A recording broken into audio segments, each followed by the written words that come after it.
Ya.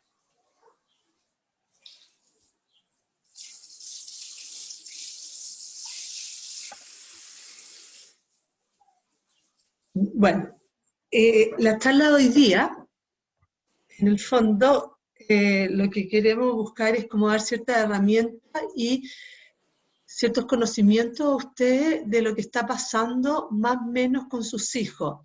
Lo importante es tener claro que cuando uno habla sobre etapas del desarrollo, es tener claro que hay hijos que pueden estar más adelantados, hay hijos que pueden estar más atrasados, hay hijos que están calzando perfecto con las características que yo voy a dar.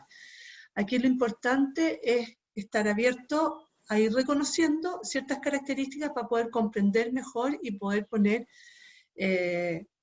actuar conforme a las necesidades que realmente el hijo tiene y cómo ir formando a este niño con las características de la edad y entender que hay ciertas cosas que no es que el niño sea así, sino que responde ya mucho a las características y bueno, con su personalidad propia que hace que muchas veces pueda ser más difícil o no tanto, ¿ya? Y temas precisos que es bueno ir abordando o por lo menos teniéndolo en la mente en caso de que se presenten. Voy a aclarar al tiro una cosa, voy a recordar parte de la charla de quinto básico, ¿ya? Sobre todo el tema de la masturbación, que se habló en quinto básico, que creo que es importante plantearlo. El tema de la pornografía lo voy a profundizar un poco más, para finalmente en séptimo básico profundizarla en su totalidad.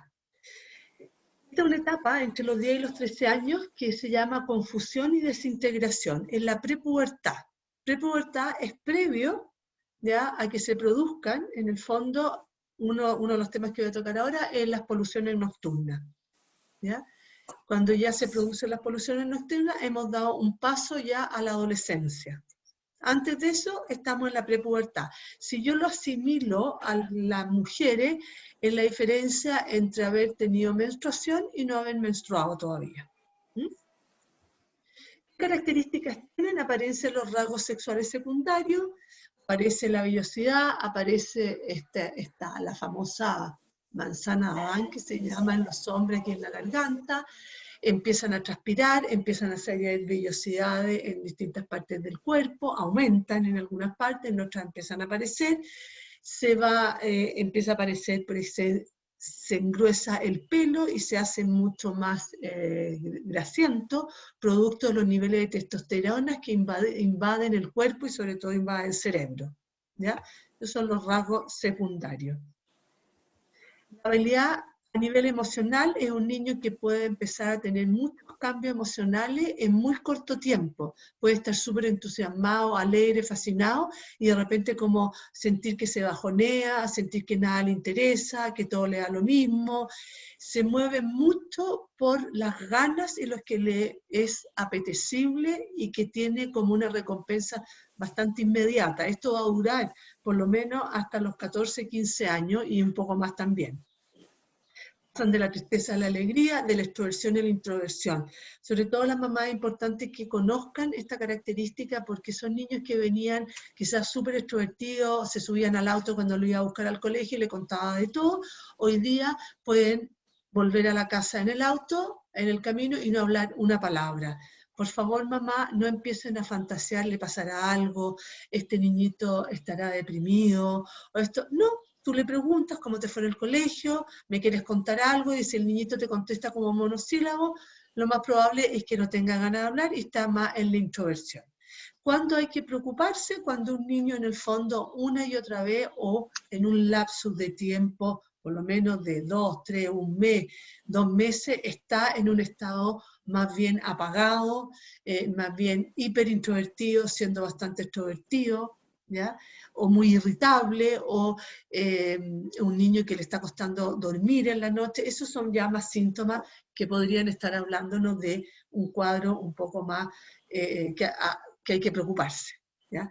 Pero esta cosa, las mamás sobre todo, es que tenemos bastante, nos gusta mucho el control, esta etapa que se pongan más introvertidos, nos empieza a angustiar y a asustar, ¿qué me estará escondiendo? Y empiezo a fantasear, no fantasees más allá, que es parte de la edad. se miran en blanco y negro. ¿Y qué significa esto? Es que si yo me equivoqué en un ejercicio matemático, yo ya soy malo para las matemáticas. Si yo no estoy leyendo fluido, yo ya no sé leer. Es decir, les cuesta matizar.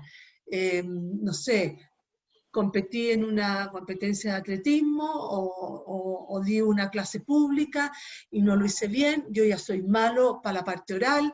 Es decir, les cuesta darse cuenta que pueden haber estado interferidos ese día porque no durmieron bien, pueden estar interferidos porque estaban un poco más angustiados, pueden haber factores externos que dificultaron, ¿ya?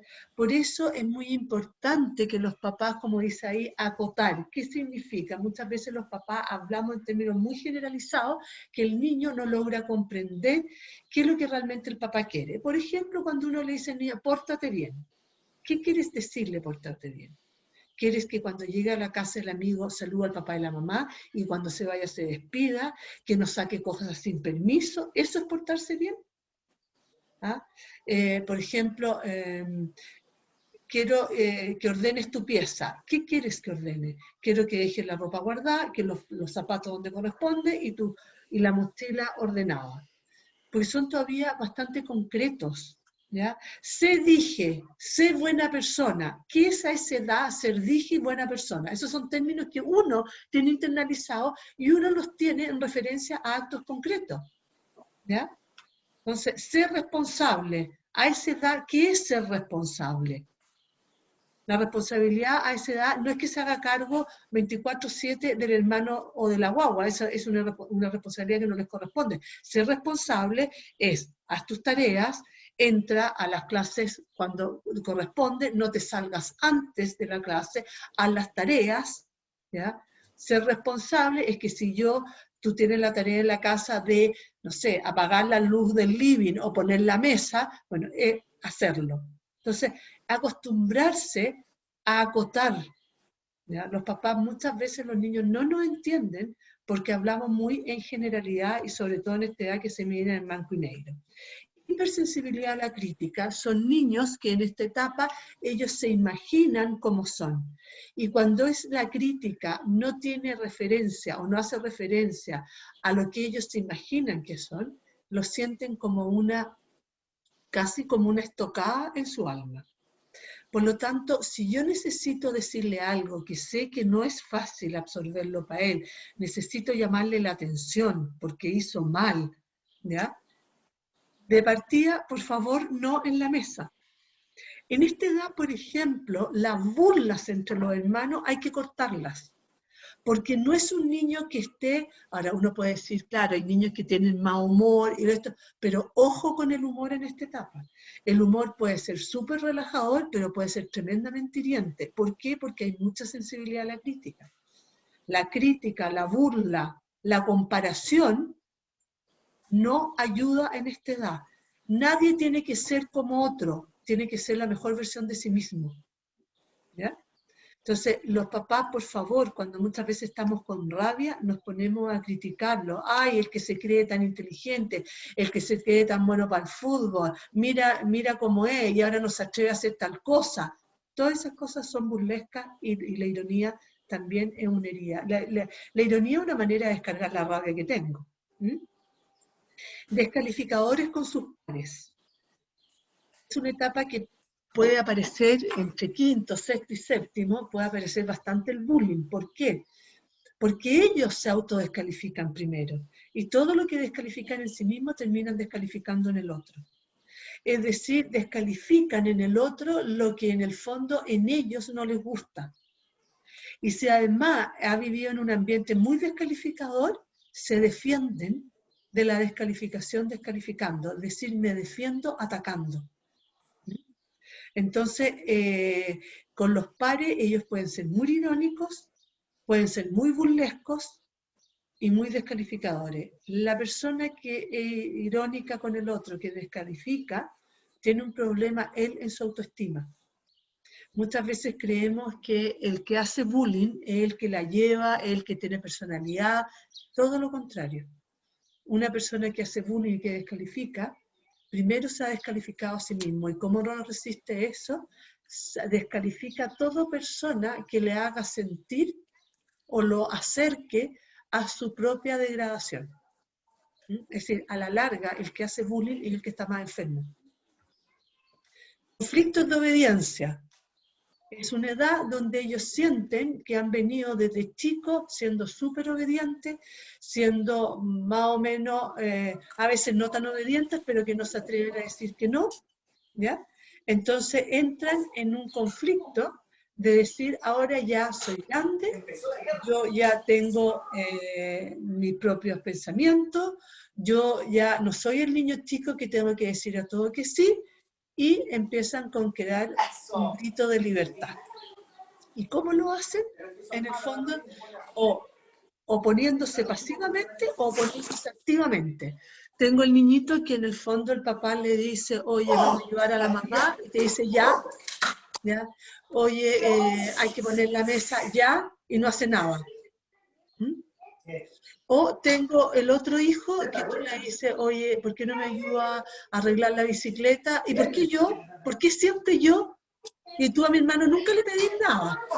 Ya, ese es el posicionista activo. Entre el pasivo y el activo me quedo más con el activo, porque el pasivo generalmente se queda ahí y el papá muchas veces no presiona y no lo hace hacer. En cambio que el activo la pelea, y uno puede, aquí lo más importante que sobre todo el papá, pero también la mamá, yo voy a pedir que alguien le avise a alguien que está con un micrófono abierto, que me está interrumpiendo.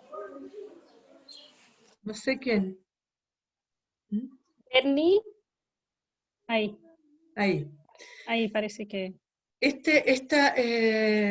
Este conflicto de obediencia le produce a los papás muchas veces mucha rabia, porque se dicen, ¿qué se cree este niñito de va a venir a desobedecerme a mí?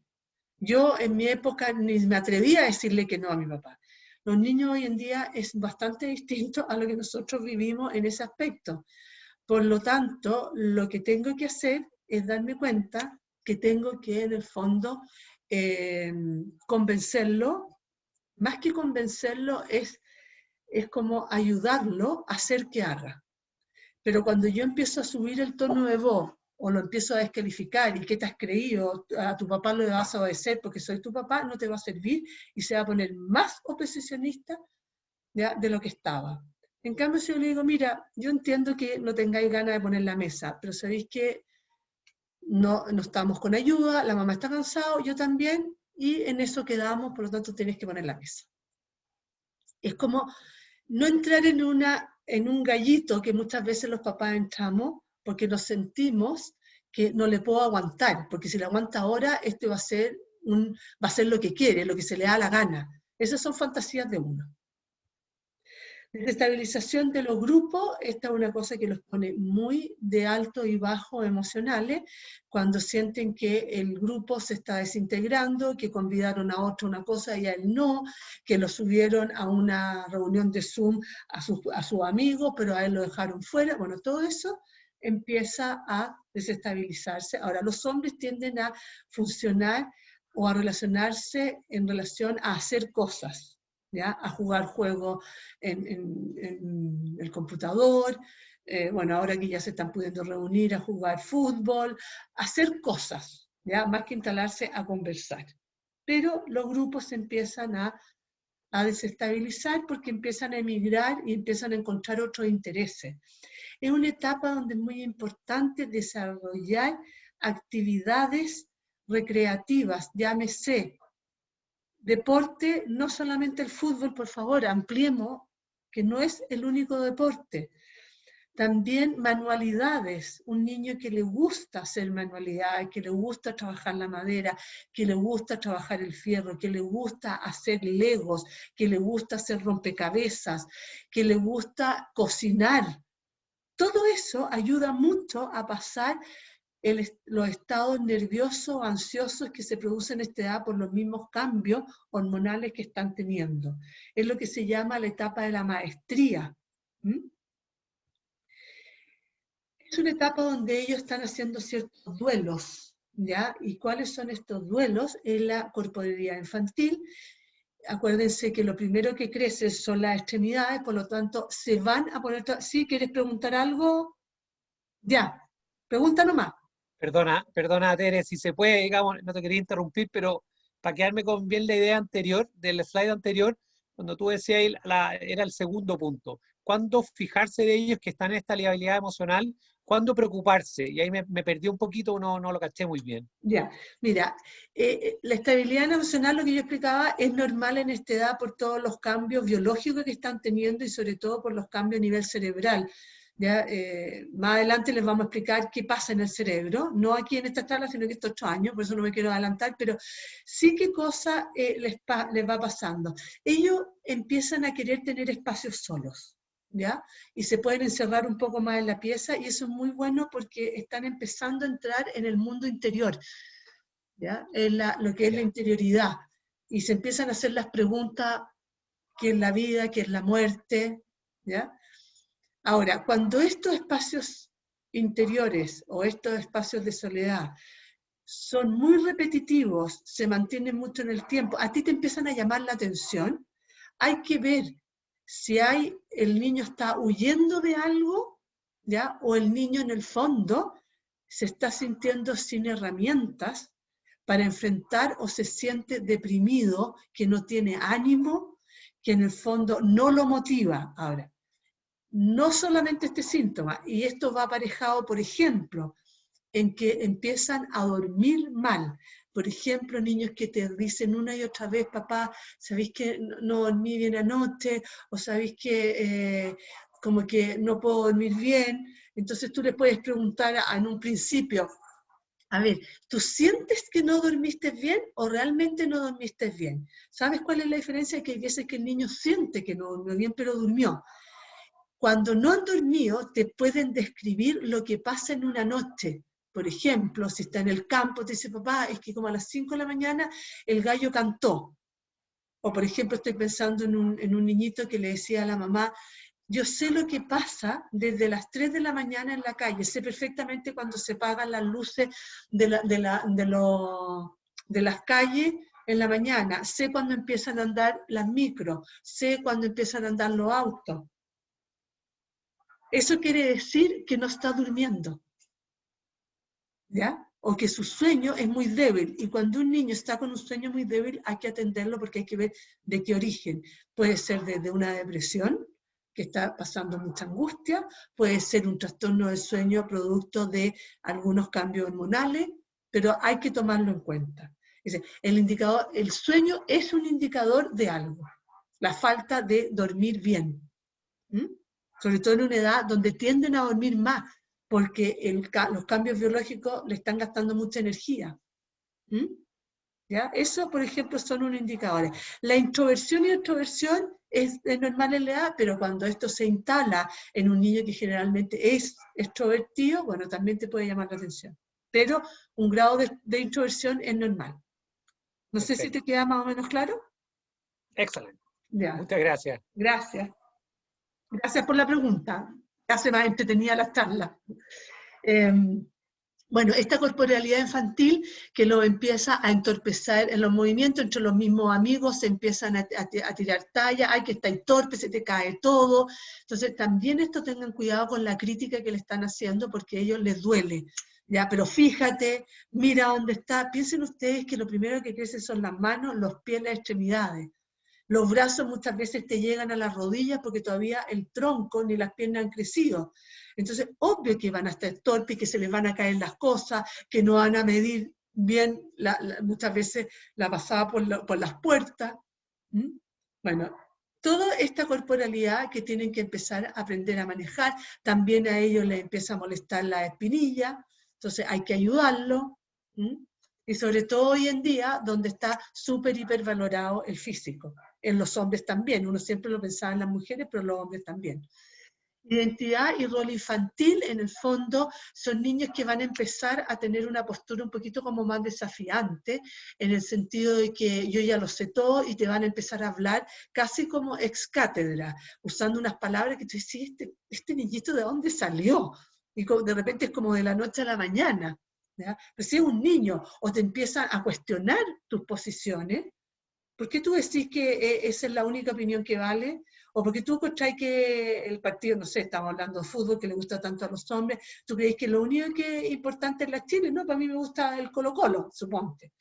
Entonces, poder conversar sin que los papás entremos en una lucha de que tengo que ganarle y tengo que ponerle mi posición.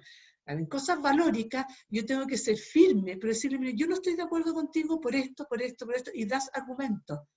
Pero no, tú estás equivocado, tú no puedes pensar así, un hijo mío nunca puede pensar de, no sé, si es de muy de derecha, algo que viene de una mentalidad más de izquierda, o viceversa, por ejemplo.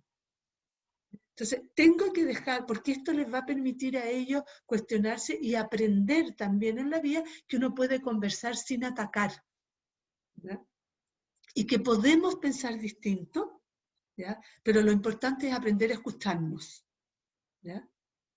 Por ejemplo, les puede aparecer todo el tema, quizá un poquito más adelante, todo el tema del género, ¿ya? Entonces, a ver, ¿qué piensas tú? Mira, yo no creo en esto, yo creo en este otro, a mí me parece que están demasiado ideologizadas, y poder dar argumentos, pero que el argumento no sea, en el fondo, la crítica a que él piense como esté pensando. Padres de la infancia nos empiezan a bajar del pedestal. Entonces el papá que era choro, que el hijo lo seguía todo, que el hijo quería vestirse igual que el papá en una etapa de la vida, ahora empiezan lentamente a querer todo lo opuesto, ¿ya? Y eso es muy bueno que esta edad se dé, ¿ya? Entonces lo que pasa es que tengo que poner límite en ciertas conductas, dándole argumentos. No, con esto no estoy diciendo que tengo que aguantarle todo, pero también tengo que hacer vista gorda a cosas que no son tan importantes, o que en el fondo son importantes para mí por un tema de imagen. Pero nos empiezan a bajar del pedestal, empiezan a compararnos con los papás de los amigos, pueden empezar a comparar, oye papá, ¿te cachaste que el auto del papá de mi amigo Pedro, te cachaste que bacane, que salvaje? Entonces el papá puede empezar a competir y alegar, ¿por qué acaso no te gusta mi auto? O si no está hablando de tu auto, está hablando del auto del papá del amigo, lo que pasa es que yo compito. ¿Mm? Este tipo de cosas, ¿ya? Te empiezan a mostrar, papá, tú no cumplís tus compromisos, por ejemplo, tú me dijiste que íbamos a ir a ver esto, íbamos a ir a jugar no sé qué cosa, y todavía no vamos. Entonces, empiezan con esas, no, empiezan a criticar, ¿ya? Y hay críticas que son verdaderas, y hay críticas que, en el fondo, pueden ser injustas y nosotros nos podemos defender. Comienza en esta etapa, ¿ya? Una sexualidad autoerótica. ¿Qué significa que sea autoerótica? Comienza interés por el sexo opuesto, pero un poquito a la distancia, pero hoy en día, como la relación de hombres y mujeres son mucho más cercanas, puede estar bastante más cerca, ¿ya? Pero empieza un interés, y hay niñitos que si es el menor de la familia o el del medio, puede tener interés en el sexo opuesto un poquito más antes que el grupo completo, pero por lo menos quizás no lo explicitan, pero de repente ya han mirado a una niñita porque la encuentran bonita y se pueden quedar horas mirándola y encontrarla súper bonita, o pueden ser tan extrovertidos como deciste mamá o papá, la encuentro tan bonita a mi prima, o te encuentro tan bonita a la amiga de mi hermana. Incluso pueden mirar a mujeres más grandes, de media, porque la encuentran bonita. Acuérdense que los hombres son muy visuales en lo sexual, ¿ya? Curiosidad sexual, sí, empieza a aparecer la curiosidad sexual, y esta curiosidad sexual va a estar también va a estar mediada por los pares. Vamos a tocar esta curiosidad sexual después con el tema de la pornografía, ¿ya? Pero también aparece el pudor. El pudor no es lo mismo que la vergüenza, ¿ya? Tenemos que captar que la vergüenza más tiene que ver con el miedo a la imagen, con el miedo a lo que van a pensar, con el miedo de que lo que hice está malo, ¿ya? Es decir, la vergüenza esconde por miedo a la imagen. A diferencia que el pudor esconde por importante y valioso. El pudor resguarda la intimidad porque empieza a descubrir que él tiene una interioridad que es valiosa y que él es de él y es del propia, y él puede decidir cuándo mostrarla.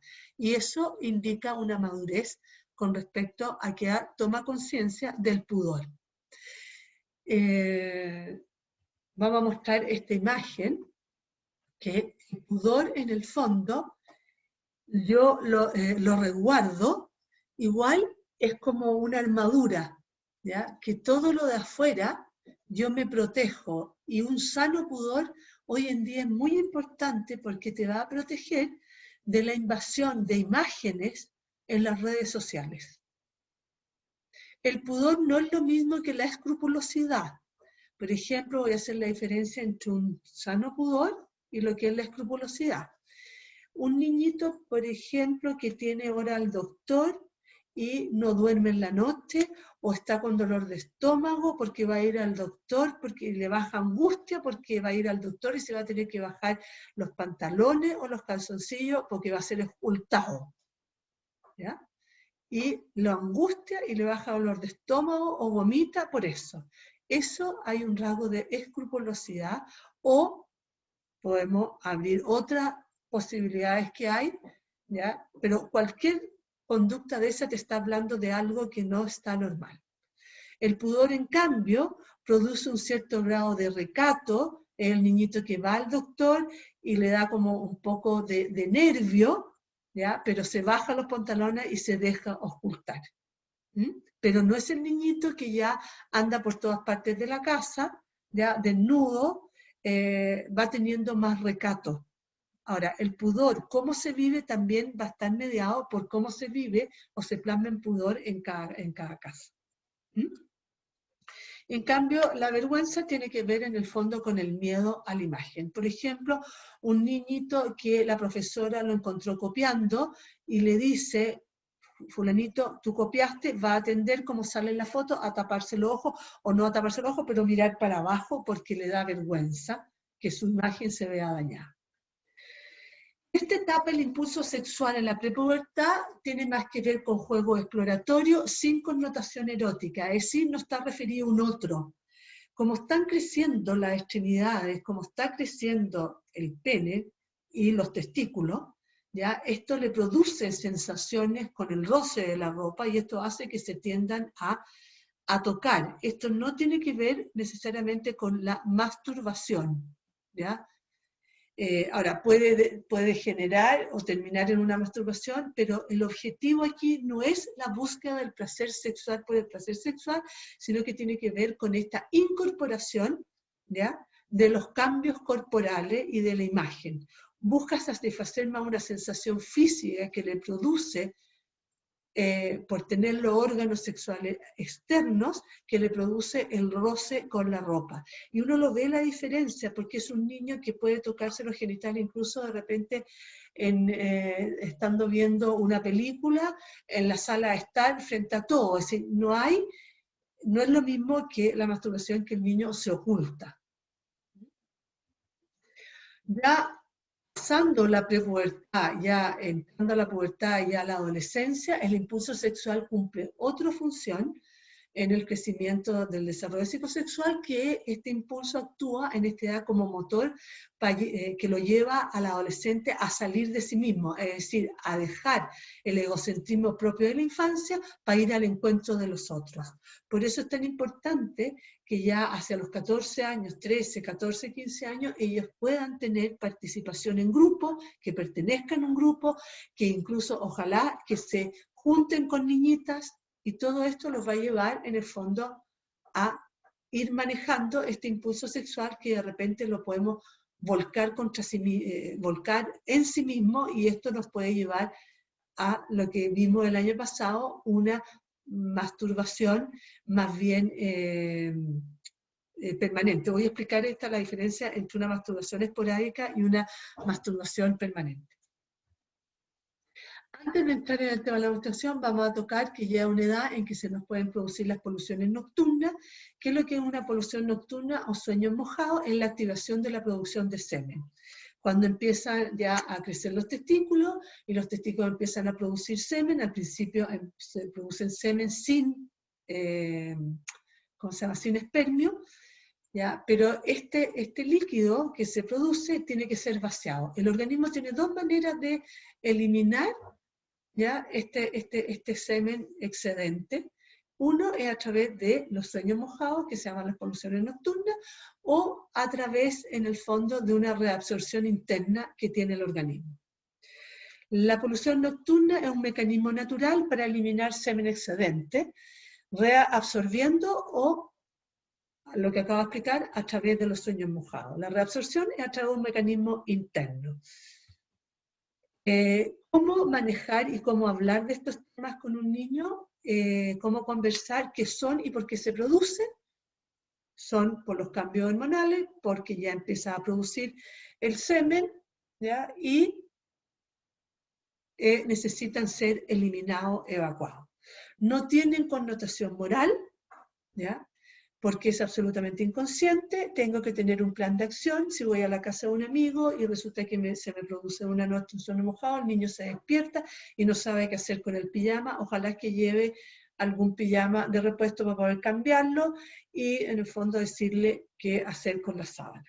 Clarificar temores, los posibles temores que pueden tener, por ejemplo, cuando van a ir a otra parte, respetar la intimidad del niño, esto no tengo por qué estar contándole a todo el mundo, ¿ya?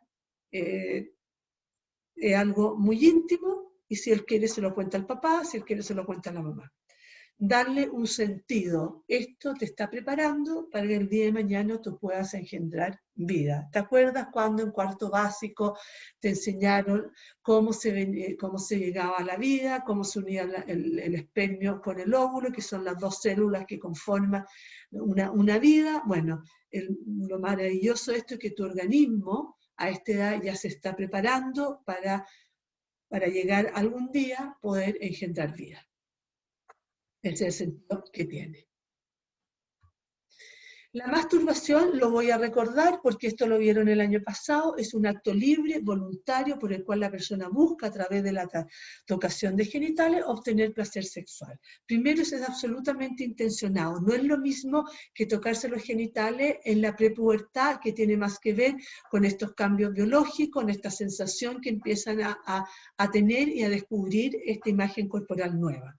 Aquí está, y además es una conducta que está mediada por una sexualidad ya más bien erótica.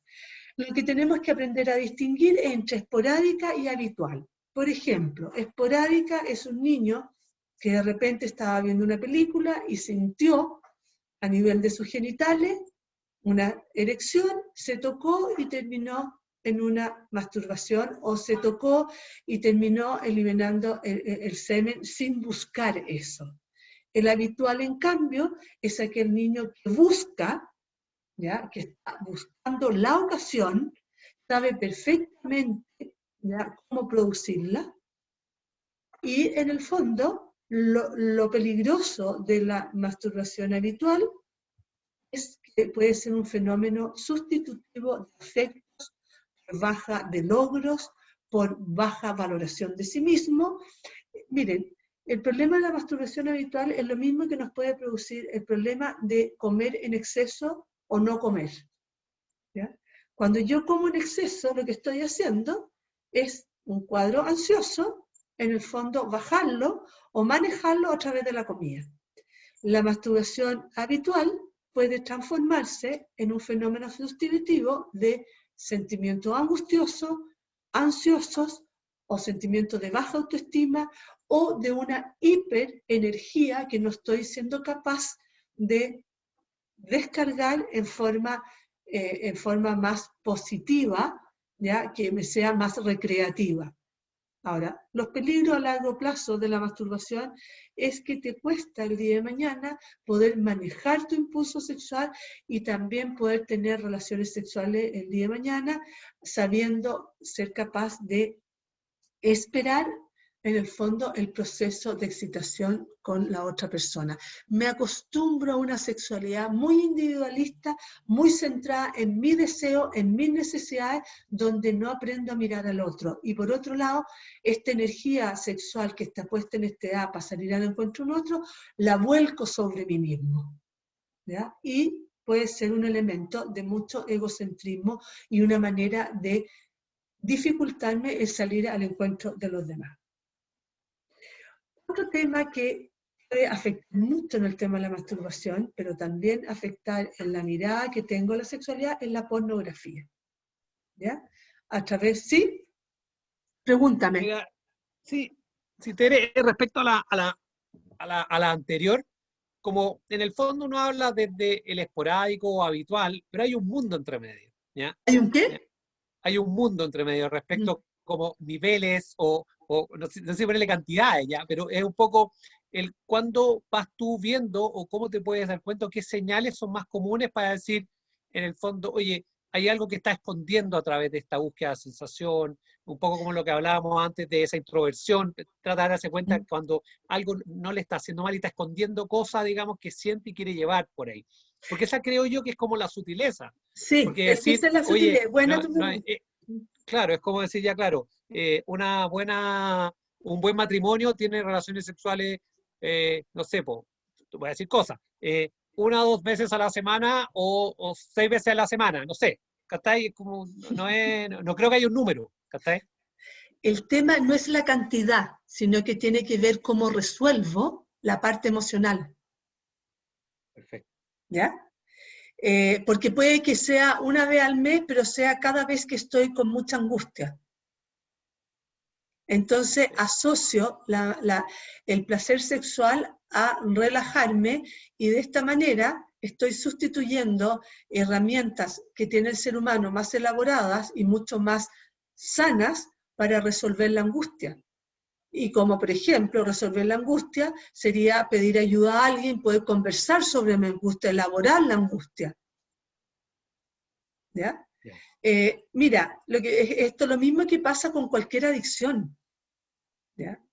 Las adicciones no son más que una manera de transitar o de gestionar estados emocionales que nos son difíciles. ¿Mm? Entonces, aquí no es la cantidad, sino que qué es lo que me lleva a vivirlo y hacerlo. ¿Mm? Entonces, una manera, por ejemplo, si tú te das cuenta, una manera que tú te das cuenta de la masturbación es cuando el niño empieza a dejar de tener actividades con amigos, ¿ya? Que siempre está solo, deja de hacer cosas más típicas de la edad. Porque además este tipo de conducta es muy fácil que se haga adictiva, sobre todo por el cerebro inmaduro que ellos tienen, que es lo mismo que pasa con la pornografía en el fondo. Los niveles de dopamina que se generan con la masturbación y con la pornografía son muy altos. Entonces, ¿qué es lo que va pasando? Que ya una vez a la semana ya no me produce tanto placer, entonces lo hago 2, y después 3, y después 4.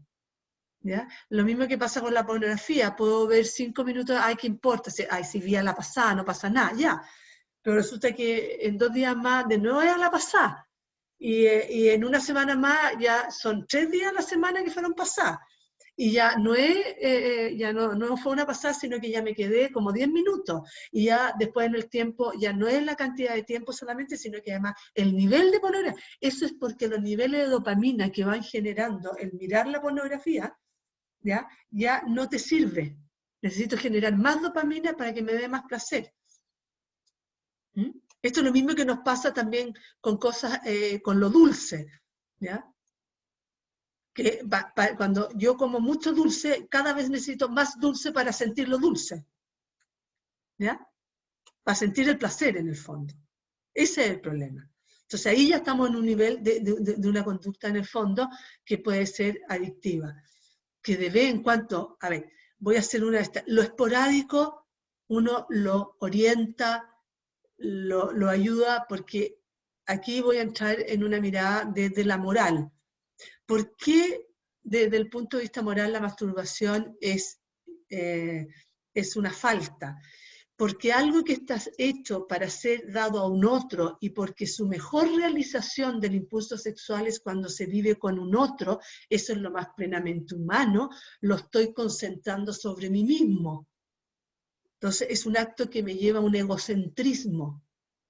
No porque el impulso del deseo sexual sea malo, sino que es como yo estoy usando este impulso sexual.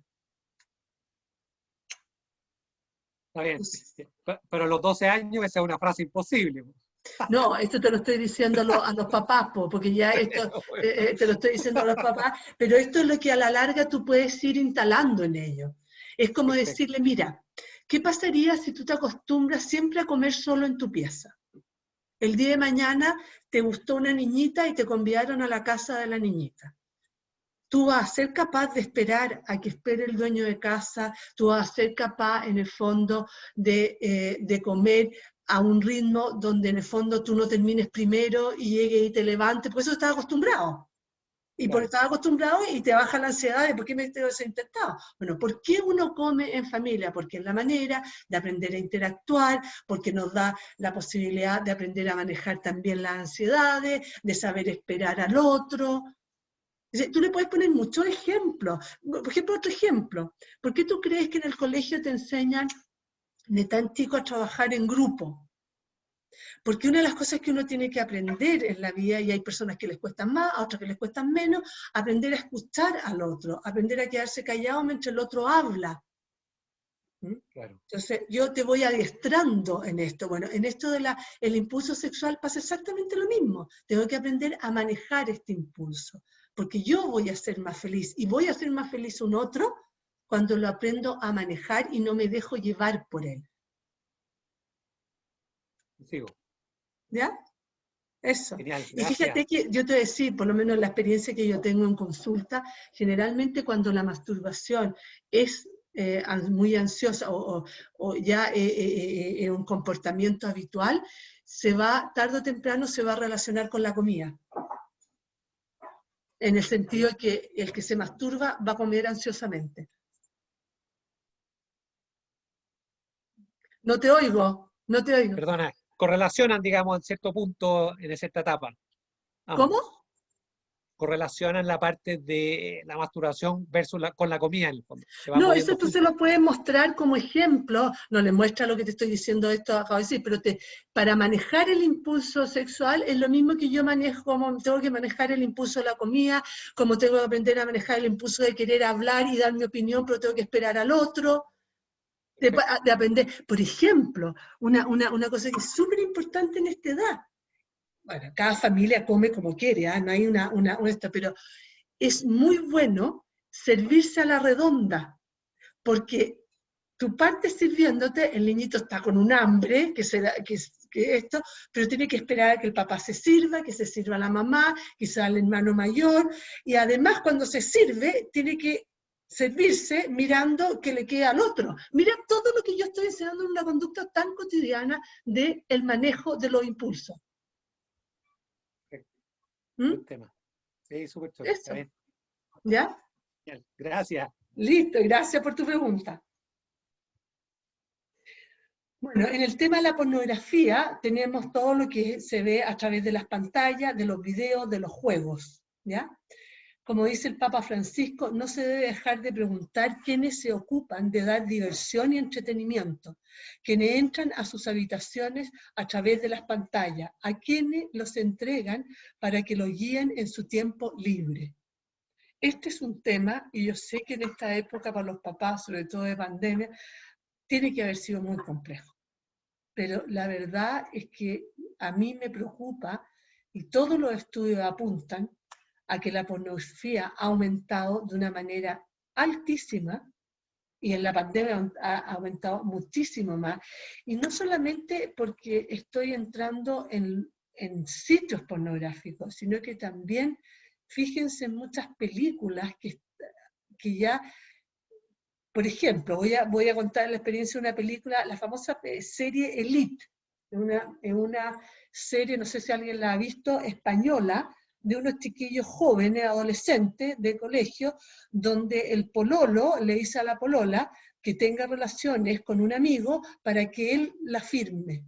Eso es una conducta perversa, pero se muestra como parte de una serie, que algún día quizá alguno de sus hijos va a ver.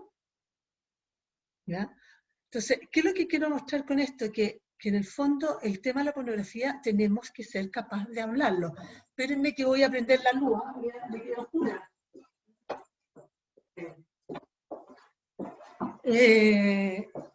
En el fondo es como darse cuenta que es algo que está muy al alcance de la mano de los niños y que el cerebro del niño no está capacitado para ver pornografía porque produce altos niveles de adicción además. y muchas veces produce mucha angustia al principio, pero después, como tiene ciertas características la pornografía, que voy a explicar un poquito más adelante. ¿Qué es lo que es la pornografía? La pornografía es cualquier imagen que lleve a la persona al uso de otra persona para su propio placer sexual.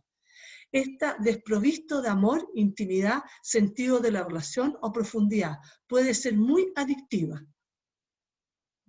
Es decir, no es solamente mostrar un acto sexual, sino que es mostrar también imágenes sexualizadas, partes íntimas de las personas, donde hay en el fondo un trato abusivo sobre todo hacia la mujer. Una de las consecuencias que tiene la pornografía es la cosificación de la verdad. Esta es una de las mayores consecuencias que tiene, ¿eh? Es la más difícil después de desactivar, por decir así. Es decir, mirar al otro como un objeto.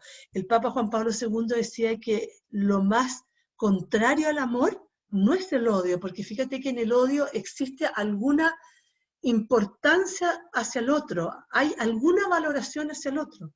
En cambio, la cosificación es que sencillamente el otro pasa a ser un objeto al cual yo puedo tomar y soltar y desechar. Igual como si se me perdió un lápiz, si se me echó a perder un lápiz, lo boto. Y sacar eso de la mente cuesta tremendamente una vez que ya se ha instalado. Es altamente adictiva porque lo explicaba antes por el tema de la dopamina, ¿ya? Y como los niños tienen un cerebro inmaduro, ellos se mueven por la recompensa inmediata. Y como se mueven por la recompensa inmediata, la pornografía en forma muy inmediata, sin ningún esfuerzo, solo apretando un botón, va a generar dopamina, que rápidamente voy a necesitar más, y esto me va haciendo adictivo. Visión desviada de la sexualidad. Es una mirada de la sexualidad no real, ¿ya? Es como dice una ginecóloga, dice, los medios usan el sexo para entretener, no para educar. Es como la diferencia entre un juego de carrera de auto y cómo se maneja en la vida real. Es decir, la pornografía no es real y no es educativa, todo lo contrario, es deformativa, genera expectativas falsas y además genera una mirada de la mujer distorsionada. Puede llevarlo a imitar las conductas vistas. Esto es uno de los grandes peligros de la pornografía. A mí me ha tocado trabajar con personas, con hombres, y no tan jóvenes, sino que incluso más grandes, que tienen adicción a la pornografía y que ya han llegado al nivel de tener que no solamente verla, sino que ir a buscar a alguien para replicar lo que han visto, porque de esa manera se les produce una mayor excitación. Crea una biblioteca pornográfica mental difícil de borrar, porque cuando se ven las imágenes pornográficas se gatilla una hormona, la epinefrina, que es la que le saca una foto. Es como igualarlo, y no solo igualar, es lo mismo que pasa cuando uno tiene una experiencia traumática fuerte, un choque, y después se te vuelven las imágenes. Cada vez que sientes un ruido, que un auto frena muy fuerte, te vuelven las imágenes de esa experiencia traumática de un choque. Bueno, en la pornografía pasa exactamente lo mismo. Veo una escena, por ejemplo, en una película un poco más erótica, un poco más sensual, y me aparecen las imágenes. En un hombre, por ejemplo, más adulto, ya se ha visto que se le genera una inhibición del deseo sexual. ¿Por qué? Que en el fondo una disfunción sexual, porque como necesita imágenes muy fuertes para poder obtener los niveles de dopamina que le hacen experimentar placer, esa persona con la mujer que tiene al lado, que es lo normal, ya no se excita. Entonces inhibe el deseo, evita el encuentro sexual, porque en el fondo no puede, ¿ya?, llegar al orgasmo, porque no puede llegar en el fondo a excitarse con lo normal. Y muchas veces esto hace que la mujer pueda dudar de que si se casó con un hombre o se casó con una persona que tiene algún problema de la identidad sexual. Y el problema no tiene que ver con la identidad, no tiene que ver ni con la homosexualidad ni con la transexualidad, sino que tiene que ver con que está metido en pornografía y está con una adicción.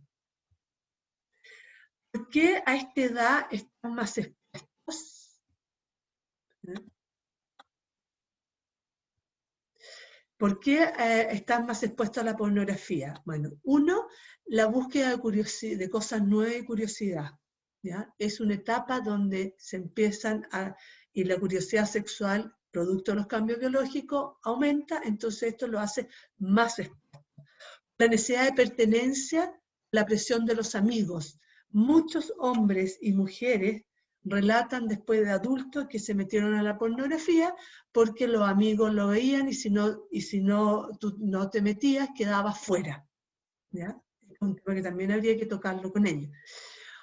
Omnipotencia, a mí no me va a pasar nada, yo esto lo puedo controlar y eso es un signo de inmadurez. Evadir frustraciones y soledad, igual como la masturbación, la pornografía también puede ser un fenómeno sustitutivo de la frustración y la soledad. Y por el querer ser bacán y pertenecer en el grupo. Estas son porque en el fondo están más expuestos a caer en la pornografía.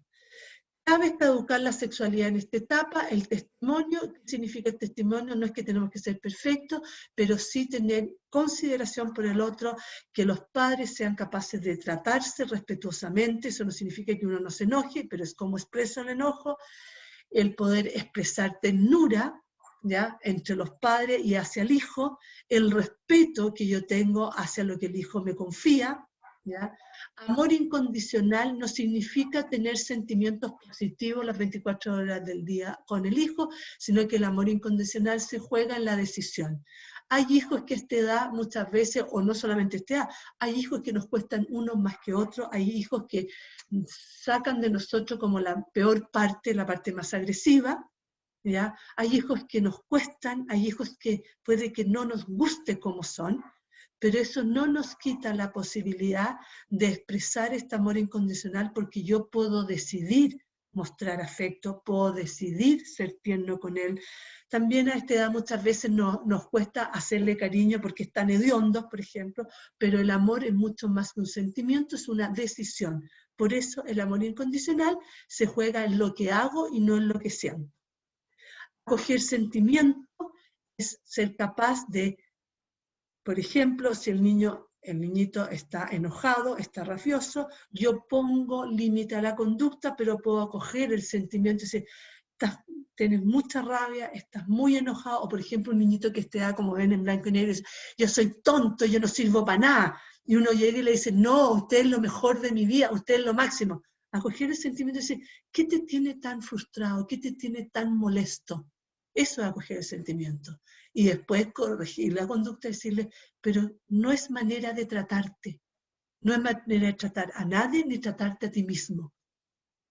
¿Ya? No creo que Dios haya creado una persona que sea tan penca, no creo que Dios haya creado a alguien que no valga nada. Ahí la parte de la fe nos puede ayudar mucho a elevar la mirada. Retrasar la gratificación, es un poco lo que estaba explicando delante del manejo de los impulsos, el tema de la comida, por ejemplo, si la colación, ahora que están en la casa más que en el colegio, dijimos que iba a ser a las 12 comemos la colación. ¿Ya? Un día podemos hacer la excepción y adelantarla, porque tampoco hay que ser rígido, pero retrasar, es decir, que uno vaya teniendo un gap entre el deseo y la satisfacción del deseo, porque incluso cuando ese gap entre que surge el deseo y lo satisfago, la recompensa o la satisfacción es mucho mayor si ese gap es un poco más grande. Ahora tampoco ese gap puede ser una semana o 10 días o 20 días para ciertas cosas, porque si no se corta el hilo, por decirlo. Pero sí, retrasar la gratificación es ayudar, ir como tirando a que sea capaz de manejar su deseo más tiempo, ¿ya? Porque eso le va a permitir el día de mañana, cuando esté muy furioso, el día de mañana cuando tenga un problema, el día de mañana cuando pase, por ejemplo, por situaciones dolorosas, poder transitar y sostener sin quebrantarse y sin, en el fondo, perder el manejo de sí mismo. Respetar la intimidad es tremendamente importante, lo que te conté y no se lo estás contando a todo el mundo. Respetar la intimidad también con respecto a su cuerpo, Si no quiere que entres a la pieza, tú no entras y le respetes esa intimidad, le respeta la intimidad con sus amigos, ¿ya? Y no estás interviniendo permanentemente. Respetar los compromisos. Esto es tremendamente importante y tiene mucho que ver con la sexualidad. Cuando uno le respetan los compromisos, se siente que vale para el otro y es importante para el otro. Un papá y una mamá que permanentemente se comprometen, por ejemplo, a hacer un panorama con el hijo, o se comprometen que le van a traer algo, o se comprometen en algo en él, y permanentemente, uy, se me olvidó, no, ya, pero otro día, no, si no importa, para otra vez. ¿Qué siente el niño? Siente que él no es importante para el papá y la mamá. Eso no significa que si yo me comprometí en algo, puede que ese día apareció algo en la oficina, o le apareció algo a la mamá en su trabajo, o le pasó algo a alguien que tuvo que ir, bueno, que yo lo pueda postergar, pero le aviso al hijo. Le digo, mira, hoy día no voy a poder cumplir con el compromiso porque me salió una reunión que no tenía prevista y no puedo suspenderla, pero te prometo que voy a ver mi agenda y voy a ver cuándo lo voy a cumplir. Eso hace sentir al niño que yo le importo. Cuando un niño se siente que es importante para el papá y la mamá, que es importante para el profesor, por ejemplo, es un niño que a la larga va a aprender a amarse en verdad, a quererse y saber que él vale y que vale la pena, que su vida no es no importante, por decirlo así, sino que él importa. Y por lo tanto, que lo que él haga y se comprometa con un otro el día de mañana, con un amigo de que iban a salir hoy día o que iban a jugar un partido de fútbol, es importante. Y límite, que tiene que ver también con la restricción de la gratificación, que en el fondo en la vida hay límites, no se puede acostar a cualquier hora porque tiene consecuencias, no puede comer lo que quiere y cuando quiere a deshora, el límite en el trato, el límite en la conducta, no porque está enojado voy a romper algo, voy a tirar algo, voy a insultar algo, el límite se pone a la conducta y no al sentimiento. Y responder las preguntas. ¿Cómo enfrentar preguntas? Primero, reconocer la carga emocional que a mí como adulto me plantean estos temas. Saber que me produce pudor, a veces me produce vergüenza, me produce nervio. Y esto yo lo explicito antes de hablar. Y también le puedo decir algo, mira, puede que te sientas no muy cómodo en algo que necesito conversar contigo, por ejemplo, si voy a hablar del tema de las poluciones nocturnas. ¿Ya? Es como que pongo sobre la mesa una carga emocional que ambos dos estamos trayendo en esta conversación y eso es increíble cómo baja nuestra carga emocional y la del otro. Aprender a devolver la pregunta, no contestar si el hijo te pregunta, papá o mamá, el otro día oí esto, ¿qué son las poluciones nocturnas? Entonces tú devuelves, ¿qué crees tú que es? Primero indagamos, ¿de dónde saca esta palabra? ¿Quién se la dijo? ¿Qué le preocupa de esto? Y no llego y contesto. ¿Ya? Devolver la pregunta nos ayuda a pararnos en la mente del otro y no en lo que yo necesito que sepa. Es decir, primero me paro en la mente del otro, veo desde dónde me está preguntando y una vez que contesto la necesidad de él, el cuestionamiento de él, puedo entrar y mostrar lo otro que yo quiero mostrar. Decir no sé, si hay una pregunta que me hacen, por ejemplo, ¿ya? Si me preguntan algo que a mí no tengo claro la respuesta, ¿por qué es malo ver pornografía, papá, por ejemplo? ¿Ya? ¿Por qué es malo masturbarse, por ejemplo? ¿Ya? Y no tengo que decirle, ¿sabéis qué? Me está diciendo una pregunta que no tengo clara la respuesta, déjame pensarlo y lo veo. Averiguo, me informo y después lo enfrento. Lo que no puedo hacer es no enfrentarlo. Y siempre evaluar los contextos. Muchas veces estas preguntas pueden aparecer en un momento que hay hermanos más chicos, entonces poder decirle, mira, ¿sabes qué? Prefiero conversar esto los dos a solos, ya quizá estamos viendo una película y no en el momento. Entonces, el contexto también hay que evaluarlo porque también hay que ver desde dónde lo está preguntando. Por eso también es importante devolver la pregunta, porque si te contestas no, porque sabes que el abuelo de mi amigo el otro día me mostró unas cosas, el abuelo de mi amigo no tiene nada que estarme mostrando pornografía, por ejemplo. También tengo que evaluar desde dónde. Es muy distinto decir, no, es que el otro día con mis amigos estábamos en internet y pusimos mujeres y aparecieron esto. Es distinto el contexto. Las preguntas son una oportunidad y el punto de partida del crecimiento. No le teman a las preguntas porque por algo se las están haciendo y lo que tenemos que indagar en ello es desde dónde están preguntando para contestar lo que necesitan en ese momento. Vamos a trabajar, ya con esto estoy terminando, el celular no pertenece al hijo a esta edad. Eso hay que tenerlo súper claro y el hijo lo tiene que tener claro. Ir logrando el uso adecuado de los celulares. ¿Qué significa que no pertenece al hijo? Él no se compró el celular, el dueño del celular es el papá y la mamá. Especificar el uso del celular que yo quiero, de qué hora a qué hora, cuántas horas al día, explicar ciertas reglas, que después voy a mostrar algunas, supervisar el contenido, y esto no significa que yo estoy espiando al hijo, sino que él sabe espiar, uno espía cuando el otro no sabe que yo lo voy a ver, pero yo el supervisar el celular significa que lo estoy protegiendo porque él no tiene todavía la capacidad de discernir qué es lo que es bueno y qué es lo que es totalmente malo para ellos en los celulares y en las pantallas. Confianza con límite, es decir, tiene clave de acceso, pero yo las tengo que conocer. Acompañarlo significa protegerlo y no espiar, y por eso es que él sabe que ese celular, como no le pertenece, tú sabes las claves y tú puedes entrar cuando tú quieras. Y guardar la intimidad cuando yo, en el fondo, me he metido, por ejemplo, a un celular y he visto una conversación que se está teniendo con una niñita, ya que tiene que ver, en el fondo, quizás con una amiga y que es algo más íntimo, y esto yo resguardo la intimidad si me meto y, por último, salto. ¿Qué decir a nuestros hijos recomendaciones de uso del celular? No durante las comidas, que el celular nunca esté en la mesa, pero tampoco esté en la mesa el celular de los papás. No en tiempos de familia, por ejemplo, cuando estamos viendo una película o cuando estamos jugando un juego.